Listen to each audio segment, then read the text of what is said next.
Was that the kind of key to your round to be able to score and shoot 6 under? It was certainly a big part of it. I mean, you've got to drive the ball well to be able to attack, and I drove the ball very well today. Obviously, I think history was made as far as my career. I don't think I've ever done that before, certainly in competition. So that was a big milestone for me, and I putted very well too. My speed was off. I ran a number of putts by, but I made a lot of them coming back and made a lot of short ones. How big is this getting off to a hot start here at Monterey Peninsula with the weather that's supposed to come over the next few days? I think it's a big factor. You don't know how it's all going to play out, but I think it's important to get off to a good start. And so I was even through 5 or 6 holes, and then I made a nice little run to shoot 6 under. And this was a day that we had great weather. The courses were very scoreable, and so you need to take advantage of that. Questions? Oh, Phil, you have a history at Pebble Beach as a winner and debut here as a pro, I believe, in '92.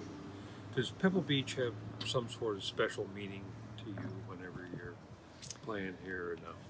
There's a few things within our family that go back to this place where my grandfather grew up here, and he was one of the original caddies in the caddy group, and he would go around here for 25, 35 cents a loop. And when we would talk about this place and what it meant to him growing up, and so there's an emotional tie to this place. I don't think it has anything to do with why I've played well here in the past, but you never know. It's just I always enjoy coming here.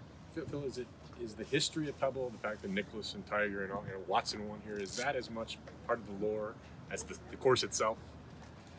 Maybe. I think that those tournaments you mentioned, those are U.S. Opens you're referring to, and that's a tournament that's eluded me throughout my career. And so I think that that would be a big milestone if I were ever to be able to win an Open. But to be able to win here 4 times in the past, those have all been special moments. I mean, this place just, there's just a lot of history here. It just has a special feel. Why does this tournament kind of bring out sometimes the best in your game?